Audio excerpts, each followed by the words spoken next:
সম্মানিত মাছ চাষী বন্ধুরা, আশা করি সবাই ভালো আছেন। তো সেই প্রত্যাশা নিয়ে আজকে আবারও ছোট্ট একটি প্রতিবেদনের মাধ্যমে আপনাদের সামনে হাজির হলাম।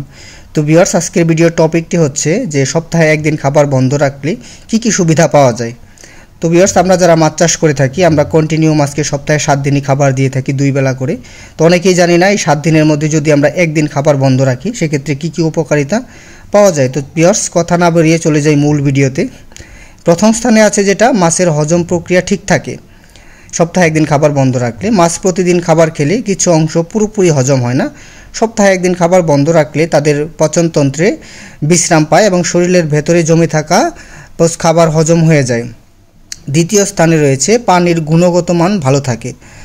আপনার প্রত্যেক দিন খাবার দিলে সব মাছ আপনার কিন্তু সব খাবার খায় না, কিছু অংশ নিচে জমা পড়ে পানি নষ্ট করে। একদিন খাবার না দিলে পুকুরে পানি আপনার পূর্বের অবস্থায় ফিরে আসে এবং পানির মধ্যে আপনার রোগ প্রতিরোধ ক্ষমতা বৃদ্ধি পায়।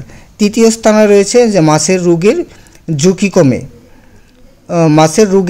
কমে। অতিরিক্ত খাবার দিলে মাছের লিভার ও পচনতন্ত্রের সমস্যা হয়, ফলে রোগ হয়।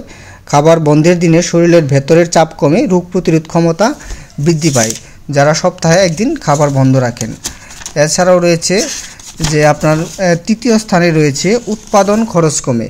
একদিন খাবার বন্ধ রাখলে পুকুরে বছরের হিসাব করলে প্রায় 15% মতো খাবার আপনার সঞ্চয় থাকে, উৎপাদন খরচ কমে যায়। আবার মাছের বৃদ্ধি তেমনভাবে কমে না। এবং পঞ্চম স্থানে যেটা রয়েছে প্রাকৃতিক খাদ্যের ব্যবহার বাড়ে। একদিন খাবার বন্ধ রাখলে বা মাছ খাবার না পেলে দেখা যায় পুকুরে প্রাকৃতিক যে খাবারগুলো আছে সেইগুলো খায়। সেক্ষেত্রে দেখা যায় পুকুরের পরিবেশের একটা ভারসাম্যতা বৃদ্ধি পায়। মাছকে প্রতিনিয়ত খাবার দেওয়া গেলেও সপ্তাহে একদিন খাবার বন্ধ রাখলে যেটাকে বলা হয় আপনার ফিডিং হলিডে, এটা ভালো অভ্যাস। এতে মাছ সুস্থ থাকে, পানি পরিষ্কার থাকে এবং খরচ কিছুটা বাঁচে। তবে খেয়াল রাখতে হবে মাছের বয়স, ঘনত্ব আর পানির অবস্থা দেখে খাবারের বন্ধ ঠিক করতে হবে। আপনি চাইলে যে কোনো সময় খাবার বন্ধ করতে পারবেন না। তো ভিউয়ার্স, এই ছিল আজকের আমাদের মূল ভিডিওটি। তো সবশেষে বলে রাখি, যারা মাছ চাষি নতুন মাছ চাষ করতে চাচ্ছেন, মাছ চাষ করলেই খুব সহজে কিভাবে ভালো লাভবান হতে পারবেন তারা অবশ্যই আমাদের সাথে যোগাযোগ করবেন। ভালো এবং গুণগত মানসম্পন্ন মাছের পোনা এবং মাছ চাষ সম্পর্কিত বিভিন্ন তথ্য দিয়ে অবশ্যই আমরা আপনাকে সহায়তা করতে পারি। তো ভিডিওটি আজকে এই পর্যন্ত। ভালো লাগলে অবশ্যই সাবস্ক্রাইব করে আমাদের চ্যানেলটিকে পাশে থাকবেন।